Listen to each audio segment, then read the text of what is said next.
Hello, this is Dr. Jeff, and I had the opportunity to go to Saddleback Church today, and they brought up a really powerful topic, this idea of a family vision guide. So what I thought I'd do is I'd go ahead and share a little bit about it and why I think it's so important to do. Now, I meet a lot of different individuals, very high-powered people. If I ask, do you do practices to envision what you would like your company to look like, what you'd like your schools to look like? Many of them would say, yes, we do those things. We do those things frequently because they know that these are important things to do in the businesses and schools because it helps move an organization forward. But what about your own family? And what about our own families? And we think about it at the end of our lives when we look back. Sure, career is very important. Our profession is important, but also I think winning in our families, that's also important as well. So although this is coming from Saddleback Church, I think there's a lot of principles that if you're a person that does have a faith, it would definitely give you focus. But if you are a person that said, I still want some focus as well, I think it'd be beneficial as well. So I'm going to go through the questions that are in this guide to be an opportunity to kind of reflect about yourself. And maybe it can be a guide to creating that kind of stronger vision in our own homes. This envisioning, like we do in our own businesses and schools, but we could do more of in our homes as well.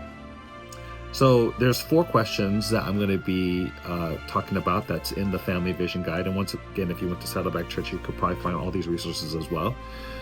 What we envision for our home. What do you hope your family will look like in 5 years?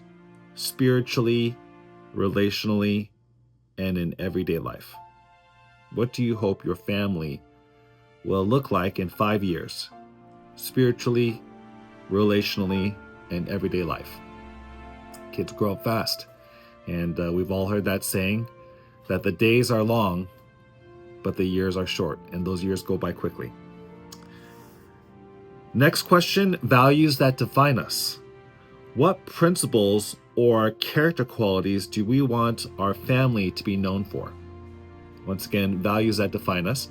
What principles or character qualities do we want our family to be known for? The third question is rhythms we live by. Because as we think about the rhythms of life, you probably have your daily rhythm, your weekly rhythm, your monthly rhythm, quarterly rhythms, even yearly rhythms. So these rhythms can be very positive habits, or I guess not so good, right? But hopefully positive habits that allow us to go in the directions that we want. So what practices and habits can we build into our weekly, monthly, and yearly routines to help our family grow closer to God and one another? And here's the fourth question, connected to goals that strengthen our home. Goals that strengthen our home. What goals can we set that will help us live out our family vision and values in a practical and everyday ways? Once again, what goals can we set that will help us live out our family vision and values in practical and everyday ways? So what I thought I would do is also share, there were some examples in service today, just some screenshots.